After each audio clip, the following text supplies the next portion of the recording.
Okay, Assalamualaikum warahmatullahi wabarakatuh dan salam sejahtera kepada semua. Saya Siti Farhanah binti Mak Syakri dari Kumpulan 6 bersama saya Cikgu Siti Nur Izura binti Nur Azmi. Kami akan membentangkan berkenaan dengan TS25 dan kapasiti pedagogi pembelajaran bermakna. Okay, dalam pembentangkan kali ini kami membahagikan pembentangkan kali ini kepada dua bahagian, iaitu yang pertama program transformasi sekolah 2025 iaitu TS25 yang akan dibentangkan oleh saya Cikgu Farhana, manakala pada bahagian yang kedua iaitu bahagian kapasiti pedagogi pembelajaran bermakna KPBB akan diterangkan oleh Cikgu Nur Izura. Okey, apakah yang dimaksudkan dengan program transformasi sekolah 2025 ataupun TS25? Okey, program transformasi sekolah 2025 ini telah diperkenalkan oleh Kementerian Pendidikan Malaysia KPM pada tahun 2015. Ia merupakan sebahagian usaha yang dijalankan oleh KPM ke arah meningkatkan kemenjadian murid dan sekolah berkualiti dengan mengaplikasikan amalan terbaik dalam pelaksanaan pengurusan dan kepimpinan serta pedagogi dalam pengajaran dan pembelajaran (PDP). Okey, seterusnya terdapat 3 matlamat utama dalam program transformasi sekolah 2025. Yang pertama, kepimpinan, iaitu untuk memantapkan kepimpinan sekolah. Yang kedua, kualiti PDP, memaksimumkan potensi guru dan murid menerusi peningkatan PDP. Kemudian penlibatan komuniti, iaitu mengukuhkan penglibatan ibu bapa, komuniti dan pihak berkepentingan demi kejayaan murid. Okey, objektif bagi TS25 ialah yang pertama mengaplikasikan konsep dan amalan terbaik pengajaran dan pembelajaran iaitu PDPP. Yang kedua, membangunkan kepakaran dalaman KPM melalui latihan komprehensif dan berstruktur kepada pembimbing kepimpinan dan pedagogi. Seterusnya, membangunkan persekitaran pembelajaran yang lebih bermakna dengan menyediakan suasana bilik darjah dan sekolah yang kondusif dan fleksibel, teknik PDP yang berkesan, pengurusan sekolah yang cekap dengan mengutamakan kemenjadian murid. Okay, berikut merupakan konsep program transformasi sekolah yang mana kepimpinan berkesan, menghasilkan guru berkualiti, kemudian sokongan PIBG dan komuniti, pentaksiran melalui dokumen standard pentaksiran pedagogi melalui pengajaran dan pembelajaran bermakna dan melalui persekitaran yang baik. Ini merupakan elemen kemenjadian murid dan sekolah yang berkualiti dalam program transformasi sekolah TS25. Okey, dalam konsep kemenjadian murid, yang pertama sekali adalah dokumen standard di SKP, pentaksiran PBS, pentaksiran berasaskan sekolah dan peperiksaan awam, kemudian amalan pedagogi, PAK 21, KBAT, ITING dan lain-lain. Okay, pentaksiran berasaskan sekolah ini terdiri daripada pentaksiran pusat, pentaksiran bilik darjah, PAJSK dan psikometrik yang menjadikan perkara-perkara ini menjadikan konsep ke arah kemenjadian murid. Yang seterusnya ialah konsep sekolah berkualiti yang mana guru berkualiti melalui piagam guru terhasil daripada pimpinan yang berkualiti, piagam kepimpinan dan melalui sokongan PIBG dan komuniti melalui sarana menghasilkan persekitaran pengajaran dan pembelajaran bermakna, iaitu pengurusan berasaskan sekolah dan autonomi. Kemudian aktiviti utama dalam TS25 ini ialah untuk memberi latihan kepada pemimpin sekolah dan guru untuk membangunkan kapasiti kepada pembimbing instruksional dan pembimbing pedagogi. Yang ketiga, pengkongsian amalan terbaik dalam sekolah program TS25 dan kajian impak dan keberkesanan PS25. Okay, berikut adalah modul-modul program TS25. Terdapat 8 modul yang telah dibincangkan dan telah dikeluarkan oleh PPM, iaitu modul yang pertama, bimbingan dan pementoran, yang mana dalam pembimbingan dan pementoran ini terdapat timeline TS25, kerangka TS25, ke arah hala tujunya ialah matlamat dan hala tuju, mapping matlamat TS25, mindscaping, template Keras Smart, perancangan strategik seperti PIMTAS dan OPPM. Okey, dari segi pengurusan dan perubahan, terdapat modal perubahan dan langkah kota terdapat dalam Toolkit 1.21 dan Toolkit 1.22, iaitu seterusnya pemegang taruh, tugasan 1.0 senarai dan peranan pemegang taruh, coaching dan mentoring, tugasan 1.0 sesi CNM oleh PGB KPD seorang PK, sesi CNCAM oleh PK kepada guru. Okey, seterusnya modul yang kedua menarajui kepimpinan. Dalam modul ini terdapat keupayaan pimpinan pertengahan, interpretasi data dan pintas, komuniti pembelajaran profesional. Okey, dalam modul 2 ini terkandung usaha untuk memurnikan profil pemimpin pertengahan, iaitu 5 levels of leadership and 360 leader. Dalam modul ini juga kita menyemak semula dan memurnikan pintas, instrumen learning walk and analysis SWOT dan OPPM. Yang ketiga, tugasan 2.3, konsep PLC, pelaksanaan PLC, alat kolaboratif dan penggunaan OPPM. Modul 3 iaitu menarajui pembelajaran. Dalam modul ini, guru sebagai perancang. Guru sebagai perancang dan terdapat infografik perancangan pengajaran. Standard asas PAK 21, pengenalan SKP NG2 standard 4, korelasi kerangka konsep PAK 21 dengan SKP MG2, blend space seperti quizzes and Padlet, ciri OP dan KK melalui perbandingan, kecerdasan pelbagai VAK, visual, auditory and kinesthetic. Yang keenam, konsep PBS, konsep PBD, AFL, OL dan AAL, KBAT, kemudian RPH dan tugasan modul 3. Seterusnya, modul yang keempat iaitu modul persekitaran pembelajaran yang positif, yang mana konsep persekitaran pembelajaran profesional terkandung dalamnya konsep persekitaran pembelajaran profesional, menganalisis persekitaran pembelajaran profesional dan peranan pemimpin pertengahan. Modul yang kelima melibatkan penilaian dan refleksi, yang mana jurnal refleksi untuk tugasan, lawatan penanda arasan, kuis modul 1 hingga 4, kajian keberkesanan program TS25. Modul ke-6 ialah kefahaman melalui reka bentuk. Dalam kefahaman melalui reka ini adalah proses merungkai standard di SKP, pendekatan modular secara linear dan bukan linear, carta ahli PDP, KMR, template perancangan KMR, merungkai kurikulum, the big idea, merungkai kurikulum seperti the big idea, essential question and backward design. Okey, yang kedua, KMR PBL, kompetensi pembelajaran bermakna, pendekatan interdisciplinary dan kitaran PBL. Tugasan modul ke-6, bina plan perancangan PBL. Seterusnya, modul yang ketujuh, digital tools and resources. Pedagogi. Dalam modul yang ketujuh ini terdapat enam perkara, iaitu yang pertama, pedagogi untuk pembelajaran bermakna, model reka bentuk PBJ bermakna, kompetensi KBJ bermakan.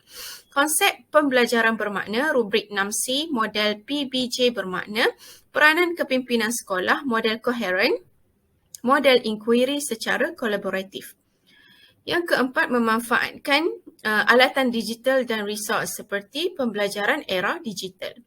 Yang kelima, pengaplikasi pedagogi untuk pembelajaran bermakna dan seterusnya tugasan modul 7. Modul yang terakhir ialah modul 8, Redesigning Students' Learning Experience, yang mana di dalamnya terkandung pelaksanaan PBD, Traditional versus Backward Design, merancang PBD dengan PDCA, pertimbangan profesional dengan penggunaan data dan moderasi, PBD berasaskan projek, rubrik sebagai alat pentaksiran, single point tahap penguasaan dan seterusnya pemantauan PBD. Okey, berikut adalah secara ringkas modul-modul yang terkandung dalam program TS25. Okey, secara umumnya, apakah melalui pelaksanaan TS ke-25, berikut adalah analisa terhadap kesamarataan peluang pendidikan dan integrasi nasional. Program TS25 ini merupakan satu program yang melibatkan semua jenis sekolah di Malaysia, sama ada SK, Sekolah Kebangsaan, SMK, Sekolah Menengah Kebangsaan, SJKC dan SJKT, Sekolah Menengah Jenis Kebangsaan Cina dan Sekolah Jenis Kebangsaan Tamil. Okay, jadi perkara ini tidak menimbulkan isu dari segi kesamaratan peluang pendidikan kerana program TS25 ini melibatkan semua jenis sekolah dan juga melibatkan semua jenis sekolah di seluruh kawasan Malaysia. Di seluruh kawasan di Malaysia lah. Tak kira di bandar ataupun di pedalaman. Okay, hubungan antara pentadbir dengan sekolah, ibu bapa, komuniti dalam kemenjadian pelajar dan amalan terbaik pedagogi yang telah disenaraikan dalam TS25 melibatkan semua pelajar tanpa mengira latar belakang sosio-budaya. Okey, seterusnya kita akan membincangkan keberhasilan TS25. Dalam perbincangan keberhasilan TS25 ini, yang pertama kita akan bincang dari sudut kepimpinan, yang kedua dari sudut amalan pedagogi dan yang ketiga hubungan sekolah dengan komuniti. Berikut adalah kajian-kajian yang telah dijalankan oleh penganalisis, yang mana yang pertama dari sudut kepimpinan dalam konteks pendidikan, bagi memupuk gaya kepimpinan transformasional, pengetua perlulah berusaha untuk mencapai matlamat sekolah, menjadi pendorong perangsang intelektual, memberikan sokongan berterusan dan menjadi teladan kepada guru-guru. Dalam kajian yang dilaksanakan oleh Zakaria et al. Pada 2021 terhadap hubungan antara kepimpinan transformasional dengan keberkesanan sekolah di sekolah-sekolah TS25 dalam daerah Gua Musang, Kelantan, telah menunjukkan tahap kepimpinan transformasional pengetua dan tahap keberkesanan sekolah berada pada tahap yang tinggi. Ini menunjukkan pentadbir sekolah TS25 telah mengamalkan kepimpinan transformasi dalam pengurusan pentadbiran di sekolah masing-masing dengan skala yang tinggi.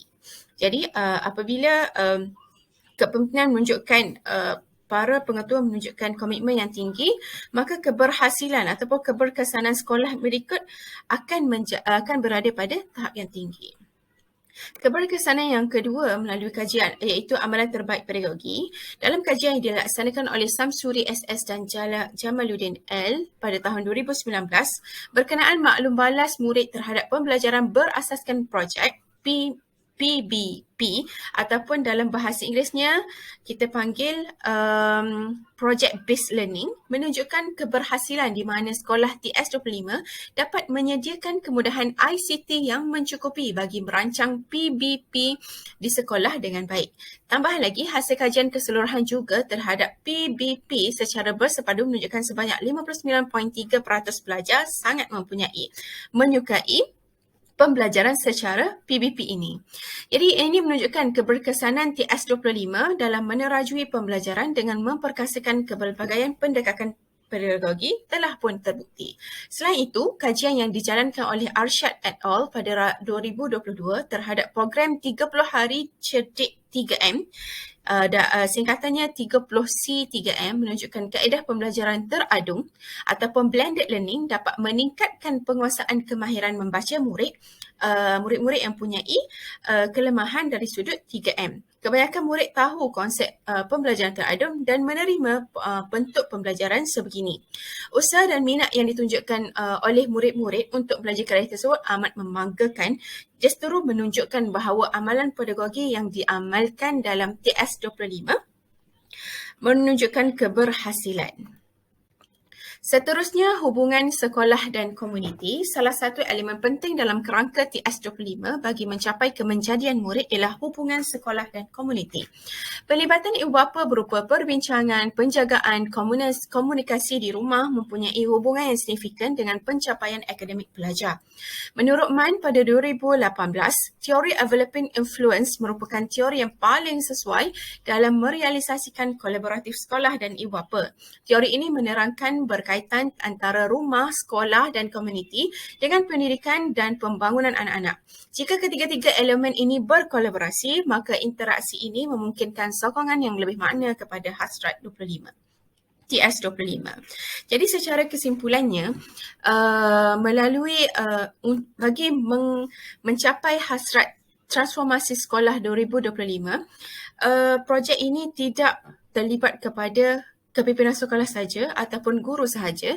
Semua pihak terlibat dalam menghasilkan kemenjadian murid dari segi kepimpinan sekolah, dari segi amalan terbaik pedagogi, pelbagai cara dan kaedah yang telah dikemukakan untuk pelajar-pelajar belajar konsep-konsep dalam pembelajaran mereka.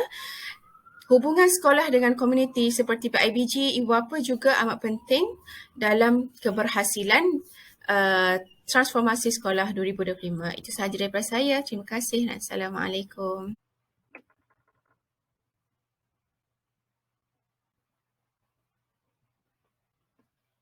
Terima kasih kepada Farhana. Okey, saya Siti Nur Izura binti Nur Azmi akan meneruskan topik yang seterusnya iaitu kapasiti pedagogi pembelajaran bermakna.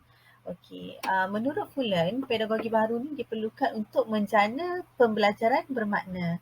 Apa itu pembelajaran bermakna? Pembelajaran bermakna ini menitik beratkan kemahiran yang diperlukan untuk menangani masalah dunia dan aplikasi ilmu dalam kehidupan.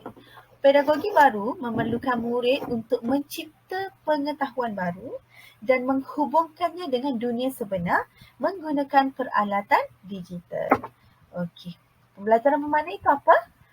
Pembelajaran bermakna ialah apabila pelajar menggunakan pengetahuan dan kemahiran isi kandungan untuk meneroka dan mencipta pengetahuan dan kemahiran yang baru. Dan dengan pengetahuan dan kemahiran baru ini, pelajar menggunakannya untuk menyelesaikan masalah dalam kehidupan. Pembelajaran bermakna ini bukanlah satu pembelajaran yang baru. Namun terdapat beberapa elemen baru yang telah dimasukkan dalam pendekatan ini bagi menjenamakannya semula sebagai pedagogi baru. Okey. Kapasiti pedagogi pembelajaran bermakna. Maksudnya adalah pengaplikasikan ilmu dan kemahiran kapasiti pedagogi yang diperlukan bagi menghasilkan pembelajaran bermakna melalui pemanfaatan teknologi digital secara berkesan. Apa konsep pembelajaran bermakna ini? Okey. Pembelajaran yang bermakna dia kena melekat pada diri sepanjang hayat. Pembelajaran bermakna juga boleh meningkatkan penglibatan pelajar, menghubungkan pelajar dengan dunia sebenar, membina kemahiran, pengetahuan, keyakinan diri dan efikasi diri. Pembelajaran bermakna juga membina hubungan sesama pelajar, guru, keluarga dan juga komuniti. Okey. Ini adalah kerangka pelan pembelajaran bermakna. Dalam KPPB ini ada kerangka pelan pembelajaran yang kita perlu tahulah. Okey, untuk kita merancang strategi, terdapat model pembelajaran murid, 6C kompetensi global, terdapat model reka bentuk pembelajaran, ada 3E, ada 3R. Okey, ini semua akan membantu untuk kita merangka pembelajaran yang bermakna. Dulu kepada model pembelajaran murid. Okey, macam mana model ini boleh membantu dalam mencapai integrasi nasional dan juga memberi peluang kesamarataan. Okey, dari segi perhubungan. Okey, pelajar mengaplikasikan 3 model ini dalam kehidupannya iaitu perhubungan, belajar cara belajar dan juga aspirasi. Dalam perhubungan, pelajar dia membina hubungan bermakna dengan orang lain. Okey, kemudian pelajar juga mula meningkatkan intrapersonal, kemahiran intrapersonalnya sekaligus dapat mewujudkan semangat bersatu padu antara pelajar. Kemudian dari segi aspek aspirasi pula, apa itu aspirasi? Aspirasi ini merupakan keperluan dan juga minat. Pelajar akan mempunyai jangkaan terhadap dirinya sendiri dan persepsi orang lain terhadap mereka. Kemudian belajar cara belajar ini pula pelajar diberi peluang untuk berdikari dan meneroka idea sendiri tanpa batasan. So, pelajar yang lemah ataupun pelajar yang pandai, kesemuanya diberi peluang yang sama untuk berdikari dan meneroka idea yang sendiri. Okey. Kemudian kita tengok pula kepada model reka bentuk pembelajaran bermakna. Macam mana model ini boleh membantu mewujudkan integrasi nasional. Kita pergi satu-satu. Okey, kita tengok kepada rakan pembelajaran. Okey, apa itu rakan pembelajaran? Okey, untuk melaksanakan KPPB ini, kita perlu melibatkan kerjasama antara guru, komuniti dan rakan sekelas sebagai penggerak ataupun pendorong pembelajaran untuk berlaku di mana-mana sahaja dan bila-bila masa sahaja. Kerjasama ini boleh memupuk integrasi nasional yang berlaku di sekolah. Kemudian kita pergi kepada persekitaran pembelajaran.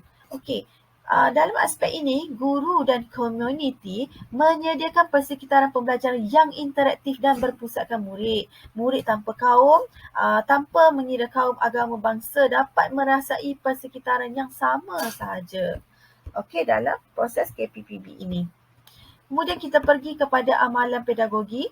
Okey, dalam amalan pedagogi ini, diberi peluang kepada murid untuk membuat pilihan untuk terlibat bagaimana dalam proses PDP. Okey. Amalan pedagogi terkini ini memerlukan kerjasama rakan pembelajar seperti pakar, ibu bapa dan juga masyarakat untuk menyokong memberi ilmu dan juga pengalaman yang bermakna. Okey. Ini adalah pemanfaatan alatan digital. Terdapat kerangka model 3R dan juga 3E. Engagement. Okey, kita pergi kepada E yang pertama, engagement. Engagement ini bermaksud keterlibatan. Okey, penggunaan alat teknologi boleh membantu murid mencapai matlamat apa yang dia perlukan.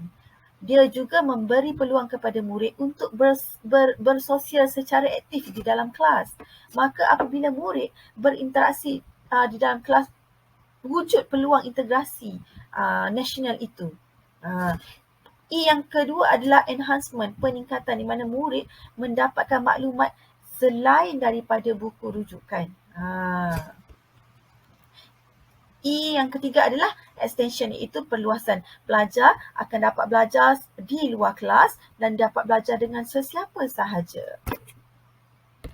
Okey, kemudian dalam KPPB ini, murid perlu mendapat kompetensi global 6C ini. Apa itu 6C? Kita pergi satu-satu.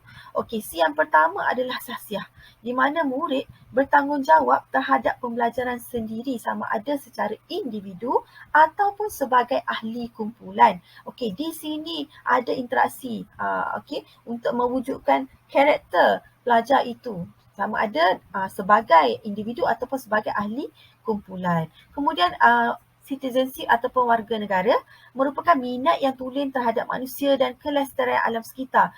Okey, apabila pelajar itu ada minat, ada semangat untuk menjaga alam sekitar, dia juga berjaya memupuk integrasi nasional. Okey, kemudian collaboration ataupun kolaboratif di mana murid menunjukkan kemahiran interpersonal dan berkumpulan yang baik. Malah rasa tanggungjawab dan pemilikan bersama juga jelas terbukti.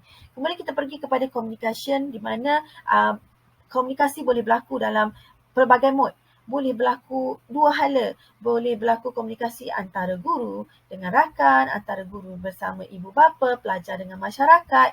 Okey, so komunikasi ini juga boleh membantu mewujudkan integrasi nasional. Okey, kita pergi kepada kajian yang telah dilakukan oleh Eliza Karim. Okey, Eliza Karim ini merupakan Penulis ini telah berpengalaman untuk melalui KPPB sebanyak 3 kali ya. So beliau telah mengongsikan finding ataupun review yang beliau telah berjaya kumpulkan. Okay. So elemen yang pertama adalah elemen reka bentuk pembelajaran dalam KPPB. Menurut Eliza Karim, beliau telah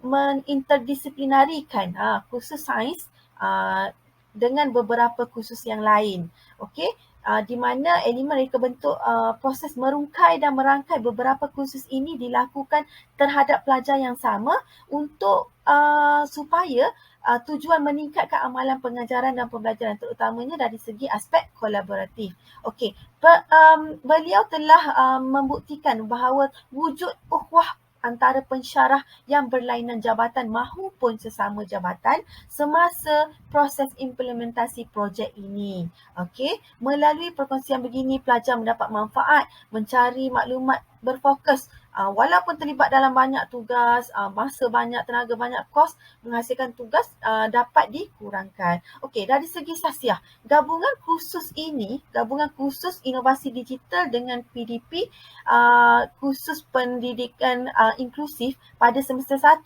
telah membantu membangunkan watak dan sasiah pelajar di mana pelajar telah berjaya menghasilkan inovasi digital seperti video interaktif fasa bulan yang boleh digunakan oleh murid disleksia yang kurang membezakan fasa bulan sabit baru dan nama yang tak boleh bezakan.